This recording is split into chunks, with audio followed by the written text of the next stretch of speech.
Okay, so I've structured the videos this way on purpose because now we've talked about oscillators. You understand that an oscillator, all that you're doing is you're creating some type of sound. Okay, we need some type of sound source so that we can further process it through our envelopes, okay, and then even further our filter, which will be in later videos. Okay, so in the last video, we talked about envelope 1, and in the case of serum, this is what's actually controlling the volume envelope. Okay, so we can actually control how that sound is shaped. But I want to talk to you about these different knobs inside of our oscillators, okay? The reason why I'm doing it this way is because I'm going to explain to you that we can actually be using these different envelopes to control these knobs in the next video.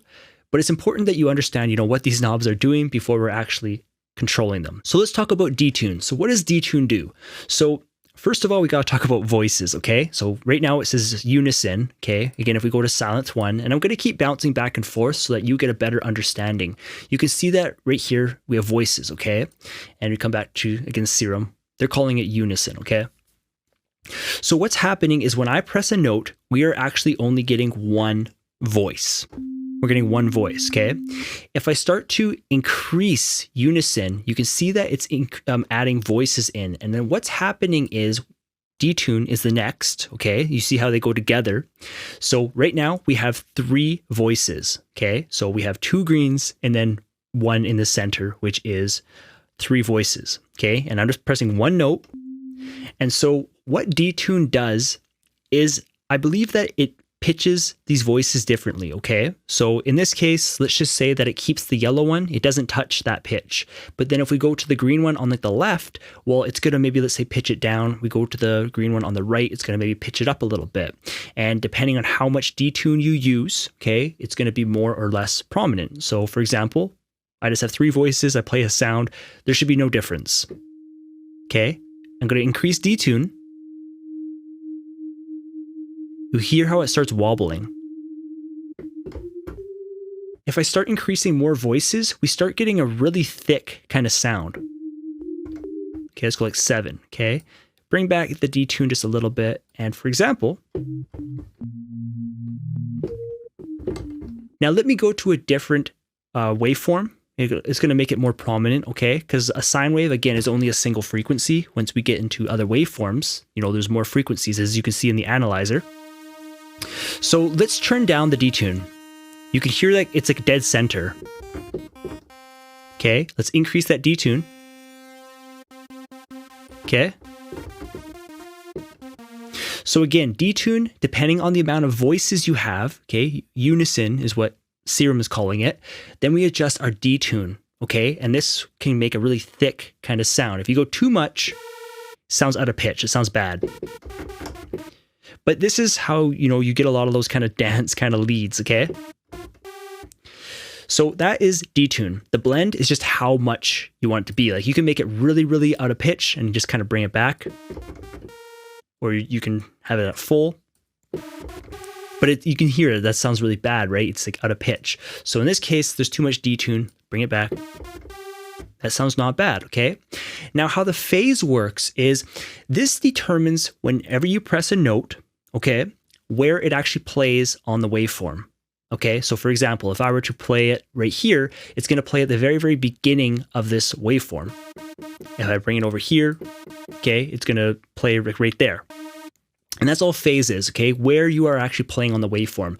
Now, I believe that random goes in hand with phase. So if we have random up, I believe that I don't even think phase matters that much. But if we bring it all the way to 0, okay, that means that it's going to play here every single time. Okay, and if random is up, you can hear that it's a much smoother sound when I first play the sound.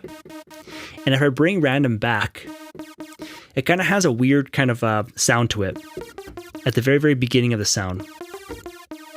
Okay, so again, that's just phase. And the reason why we're covering those is because, again, we go to silent 1, you can see phase. So it's just where within the waveform it's starting whenever you actually play that note. Okay, so that's called phase. Okay, so phase, where we're actually starting within the waveform.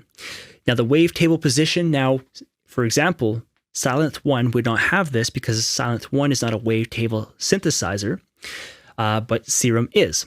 So again, if we come here, you can see that this just goes through our waveform. Now, for example, let's disable A, let's head over to B, and let's just select more of an aggressive one. Let's say bottle blow. And if we look at like the actual waveform, this one looks really, really cool. And you can see that, you know, we can actually go through this wavetable. Okay, play the sound. Again, let's turn on, you know, some voices. Okay, detune all the way to 0. So again, that's just like the wavetable. So it's just going through the actual waveform. Okay. Now, in the case of Serum, now this is where learning different synths, you know, comes into play. So in this case, Serum allows you to bend and shape this actual waveform way more. For example, you click here, you have all these different ones, and I already shared with you the FM one, okay? So this would be FM from B, which means that B could be the modulator, and then A could be the carrier, because these would be operators with an FM synthesis. But for example, let's say we just go to, let's say bend, okay? And if we increase this, you can see that we can actually start shaping our waveform more different, okay? And, you know, this stuff can get really, really intense, but this is just how Serum works, okay? Okay, so again, that's just if you want to kind of shape that waveform even more, okay? The panning, that's left and that's right. And then the level is just the volume, okay? So that's just the basics of how Serum works. Let's hop over to Silent 1 and let's just, you know, clarify that even further. So the volume, you know, that's the volume. We also have the octave, okay? Let's go back to Serum. They have octave. I believe that this is semi, okay? And we also have fine. So this is an octave. I believe this is like all 12 notes. Semi would just be, I believe, just like one note, okay? Again, you want to be careful with pitch because this type of pitch is affecting the fundamental. So if I press a note, okay? So watch, if I go up a semitone, see, it's affecting that fundamental.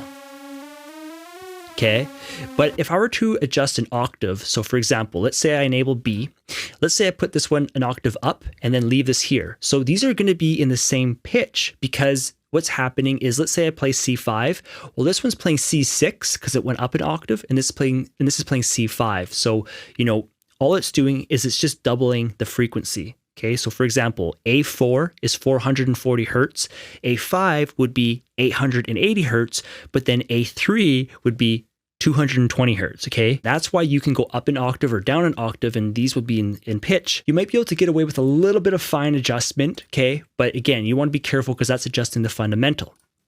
So again, we have our octave, our note. So again, I believe that's like a semitone, and this is like kind of like the fine tuning. Volume, phase. So phase, again, is where it's actually playing within that waveform. Detune, again, so if we have only one voice, detune does not work.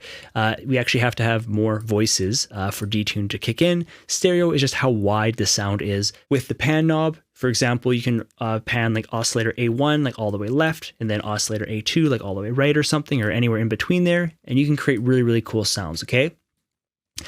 Inversion, so what you're doing is you are actually just flipping the waveform. So you see it like this, you would literally just flip it upside down. And that's all that inversion does, okay? You can create some kind of cool sounds like that.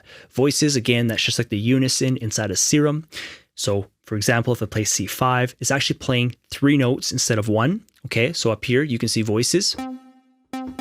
Okay, so let's just come here and we are going to go preset and we are going to go clear, okay? So here's just the basic sound. We only have one voice and it is a saw wave and it sounds just like this. Let's just turn it down a little bit.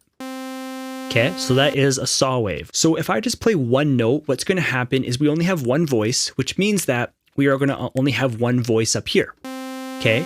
If I put this to 3 voices, you're gonna see that now it has 3 voices with only one note, okay? And that's how these sounds start getting thicker. So even though I'm playing one note, it's actually playing that note 3 times at the same frequency. And then if you start getting into detune, that's where it starts kind of spreading out these notes, pitching some up, pitching some down, and you're getting some really, really thick sounds, okay? Now, the reason why I want to stay on voices here is because you want to be a little bit careful. If you don't have a very, very powerful computer, if your voices, you know, for example, in Silent 1, you have oscillator A1, you have oscillator A2, if you put this one to the max you can go, I believe, is 8 inside of silent 1. So that means that when I press one note, we actually have 16 voices playing. Okay, and sorry, it's a bit loud. That is 16 voices. Now you might be like, well, what do you mean? It's like, well, instead of just playing just a single note, it's actually playing that note with 16 of that same frequency all at the same time. And then again, if we get into detune, okay, so here we go. So it's just kind of making that sound just kind of sound wider. We'll turn off retrigger. So it's just something to be mindful of because, again, in silence 1, if we go to part B, and if we go 8 here as well, and then 8 here as well, so what is 8 times 4? Well, that's 32. If I press a note, you can see I have 32 voices playing with one note. So if you have, let's say, 10 of these going on within your song, you have 10 synths and you've maxed out all your voices, and right now I'm just playing a single note. If I play a chord, that's 96 voices. Okay, and that's all within just this one synth. So all I'm saying is you can do that stuff, but just be mindful of, if your computer isn't able to handle all these different voices you're throwing at it, you can just come here and just kind of dial it back a little bit, okay? So one final thing I'll throw at you is there's also polyphony. So polyphony is how many notes you're allowed to play. So for example, if I want to play a chord, well, a basic chord is 3 notes. So right now, silence 1 is limiting me to only 3 notes, but you can actually increase this to like 16 or something like that, or whatever you want. And now if you play a chord, which has, let's say 6 or 7 notes, you can play that. Okay, but you can see all the voices. Okay, let me turn that down just a little bit more. You can see the voices are at 150, and I'm playing 1, 2, 3, 4, 5 notes. So again, that's just one synth. Imagine you had 10 of these, okay? So you just got to be a little bit mindful of that. So let's hop back over to Serum. So that is your basic oscillators, okay, when it comes to these knobs. So we have our voices, which is just how many voices when you play a single note, and then the detune is just going to actually pitch up or pitch down these other voices, and you get a really, really thick sound. Now in our next video, I'm going to go back to this envelope, and I'm going to share with you how we are actually using these different envelopes in creative ways within our sound design to have our sounds be very, very dynamic. Because right now you can see that, okay, I have this sound.